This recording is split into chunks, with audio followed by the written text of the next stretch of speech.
everyone, myself Vinay Kumar M. I am pursuing PhD in physics. So in this particular YouTube channel, I'll be teaching physics, chemistry and mathematics starting from 8th standard till 12th standard. So if you want to learn physics, chemistry and mathematics, then please do subscribe to my channel.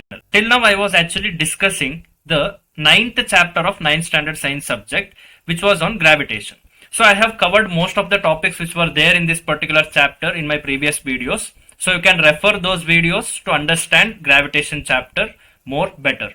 So now in this particular video, I'll start with exercise questions which are there at the end of this particular chapter.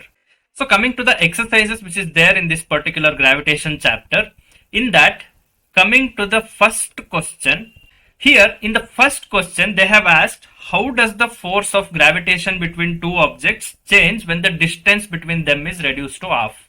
So for example, if there is one object which has mass m1 and if there is a other object which has mass m2 and there is some distance between these two objects. So let's call this distance as d.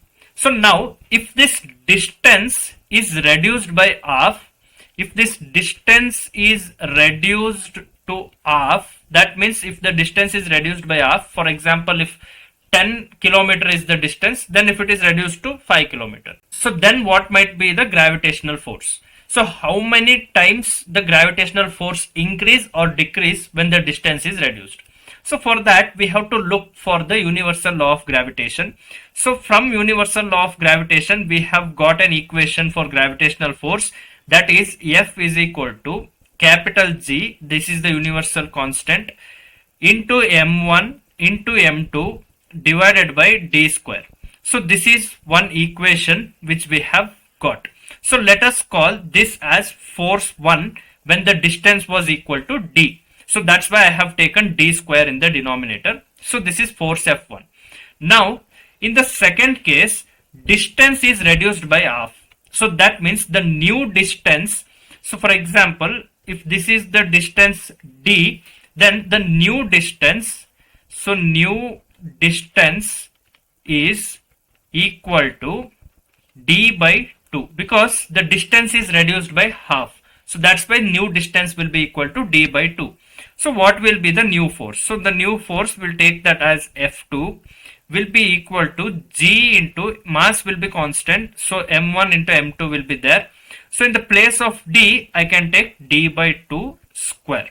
So now let's call this as equation 2. So now we have got one equation for force F1, that is when the distance was D, and now distance is reduced to half. So now distance has become D by 2. So the second force F2, that is force after reducing the distance between those two objects by half, what will be the new force? So that we have got here as equation 2.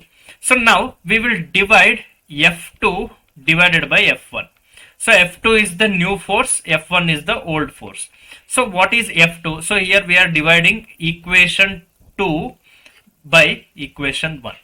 So now what is F2? F2 is G m1 m2 divided by d by 2 whole square. So this will be there in the numerator. In the denominator F1 is there. So that is G m1 m2 divided by d square. So this d square, it is there in the denominator, so that will go to the numerator. So or we can write this as F2 divided by F1 is equal to G m1 m2 divided by d by 2 whole square. So denominator you have G m1 m2, this particular value, this d square will go to the numerator. So into d square divided by G m1 m2. So now this G m1 m2 gets cancelled because both are equal in both the cases, because here mass and universal gravitational constant will be same.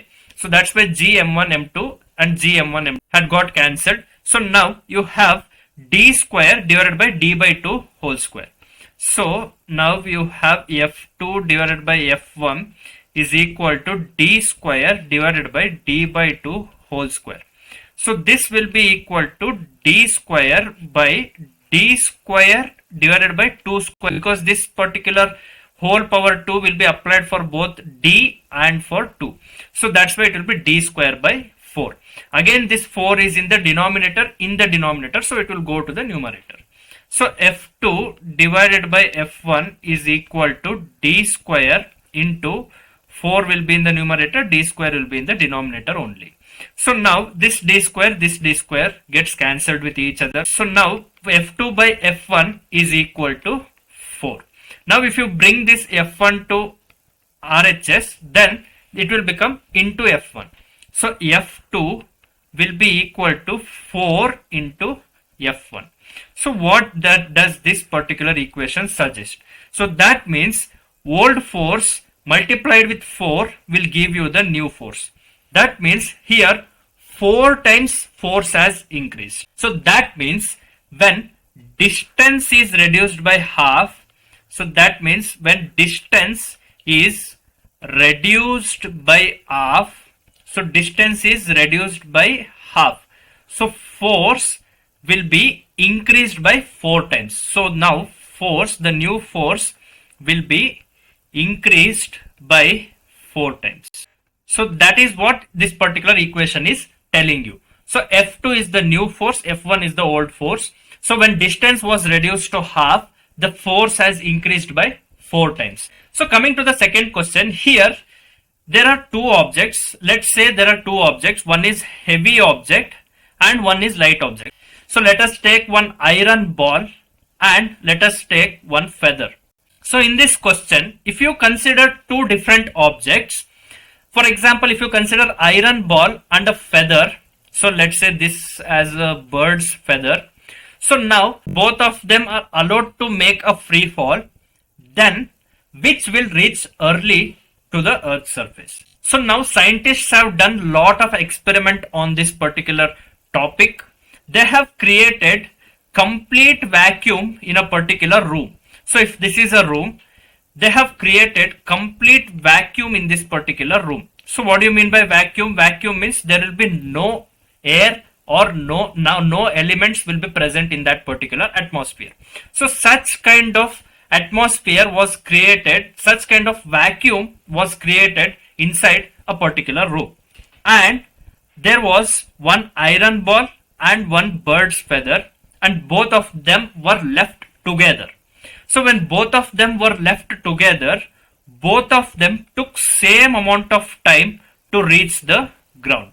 So even the iron ball, which has greater mass compared to the feather of a bird, still iron ball and feather reach the ground at same time. So there is no lag between both of them. There is no time lag between both of them.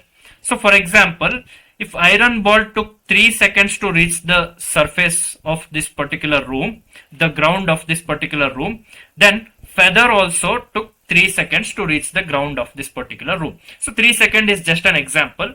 What I mean to say is that both iron ball and feather took same amount of time to reach the ground of that particular room inside vacuum. But here in second question, what they're asking is that why heavy object doesn't fall faster than the light object?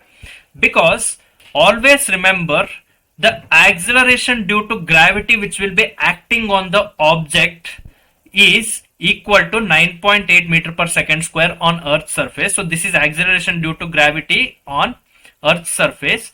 And if you are doing this experiment in the same room, like for example, both iron ball and bird's feather are left to the Earth's surface in the same room, in the same place, then both of them is experiencing same acceleration due to gravity. So same G, that is same acceleration due to gravity, is applied to both iron ball and feather. So for both iron ball and feather, the acceleration due to gravity is same, that is 9.8 meter per second square. So that's why here both iron ball and feather, even though they have different masses, take same amount of time to reach the Earth's surface. Why I am taking vacuum is that because now if you conduct this same experiment in normal atmosphere, then air will be there in between that object and Earth. For example, if this same experiment was done in normal atmosphere, for example, there is no vacuum inside a room, just earth is there and one iron ball is there and feather is there. So now everywhere there is air which is there in the atmosphere of this particular earth.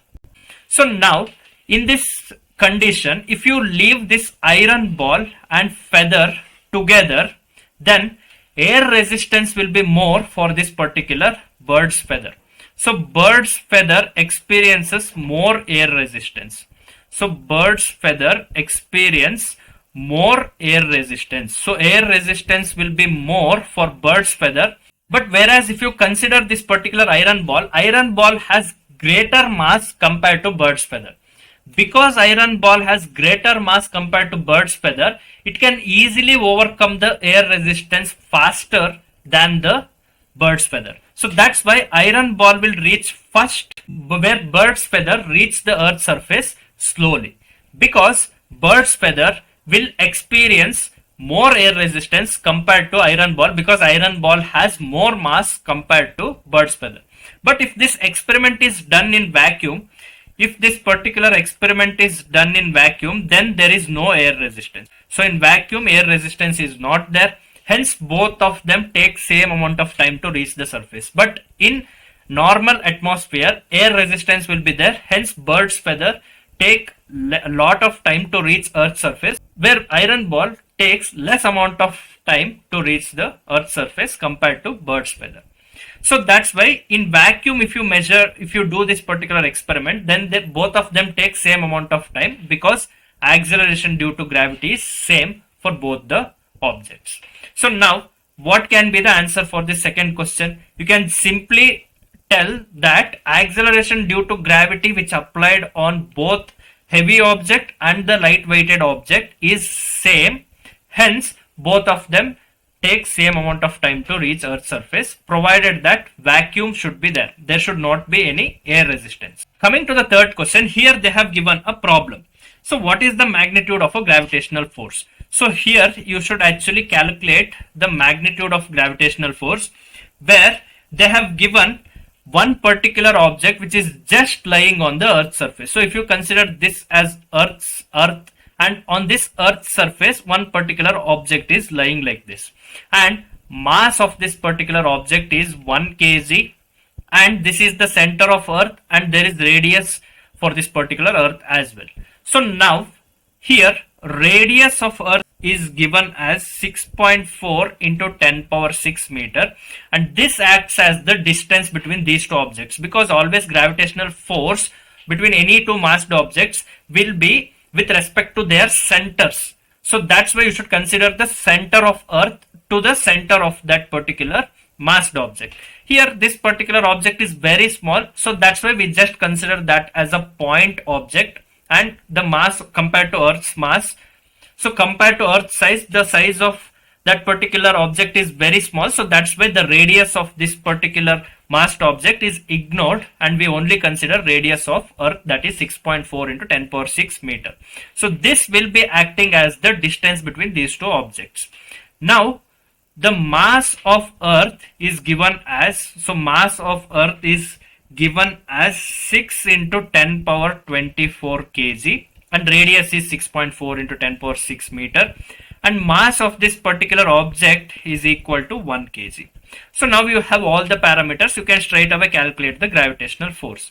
So F is equal to G M-E M-O. So mass of Earth into mass of object divided by distance square. Here object is just lying on the Earth's surface, so you can consider radius of the Earth's surface as the distance between these two massed objects. So now you can go on substituting the values which are there for this. So 6.673 into 10 power minus 11. So now you can substitute mass of Earth and mass of object as well. So mass of Earth is equal to 6 into 10 power 24 kg, and mass of object is just 1 kg, divided by d square. D is nothing but the radius of Earth, because object is just lying on the Earth's surface. So that radius is equal to 6.4 into 10 power 6. So 6.4 into 10 power 6 meter whole square.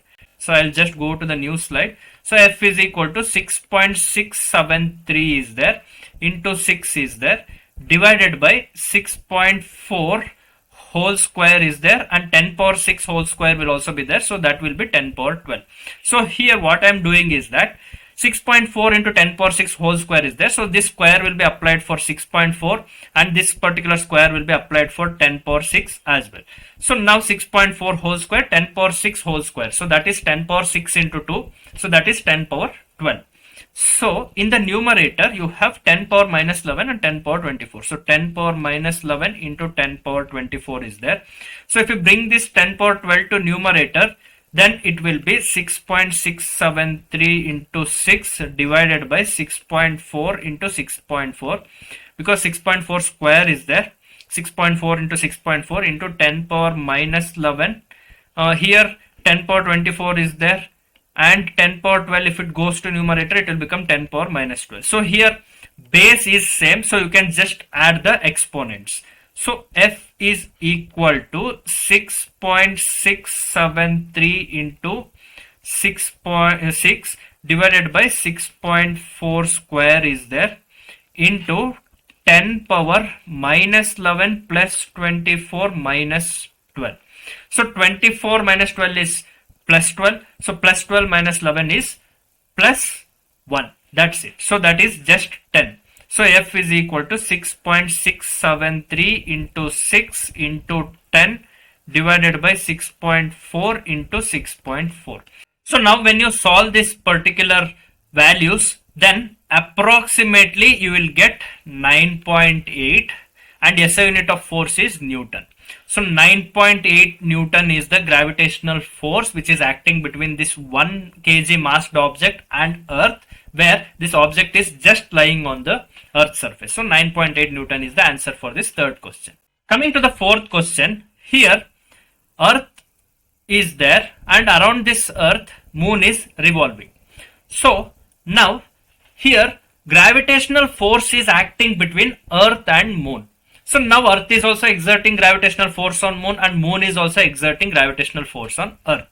Now you have to tell whether that particular gravitational force is same, or the gravitational force of Earth is more, or the gravitational force of Moon is more or less, or they are equal. So now whenever you are considering gravitational force between any object, that is F is equal to G m1 into m2 divided by d square is there. So how much ever the distance is there between the object and whatever the mass of those objects are there, that will determine the gravitational force between those two objects. So that means here this gravitational force is depending upon the mass of Earth and mass of Moon and distance between these two objects. So that means gravitational force acting between Earth and Moon is same. Here gravitational force is solely depending upon the product of mass. It is not depending upon the individual mass. It is depending upon the product of mass and the distance between those two massed objects. And this particular gravitational force will be same. So that means according to Newton's third law, how much ever force Earth is exerting on Moon, the same amount of force Moon will be exerting on Earth. But there is difference in mass, hence Earth is not moving towards Moon, but Moon is moving towards Earth, because there is difference in masses. But if you are just considering the force acting between Earth and Moon, if you are just worried about force which is acting between Earth and Moon, if you are just worrying about the force between Earth and Moon, then the gravitational force exerted by Earth on Moon is equal to the gravitational force exerted by Moon on Earth. So that's why it is same. So this explanation you can explain in this particular fourth question. So coming to the fifth question in this particular exercise, here they have asked, if the Moon attracts the Earth, why does not Earth move towards the Moon? So here acceleration due to gravity of Earth is greater than acceleration due to gravity of Moon, because mass of Earth is greater than mass of Moon. Because mass of Earth is greater than mass of Moon, so because here mass of Earth is larger than So if you want to write answer for this fifth question, you can write that mass of Earth is larger compared to mass of Moon. So mass of Earth is larger compared to mass of Moon. So here gravitational force is acting between both Earth and Moon. So here Moon is also applying some amount of gravitational force on Earth, and Earth is also applying gravitational force on Moon. So if Moon is applying gravitational force on Earth, why Earth is not moving towards Moon? Because Earth has greater mass. Because Earth has greater mass compared to the mass of Moon, hence Earth doesn't move towards Moon. This can be the explanation for this particular fifth question. So this is all there in this particular video. The further questions which are there in this particular chapter, in this particular exercise, I will be teaching in my subsequent videos. So till then, if you want to learn more physics, chemistry and mathematics starting from 8th standard till 12th standard, then you have to subscribe to my channel. Please do subscribe to my channel and stay tuned with my channel. Thank you.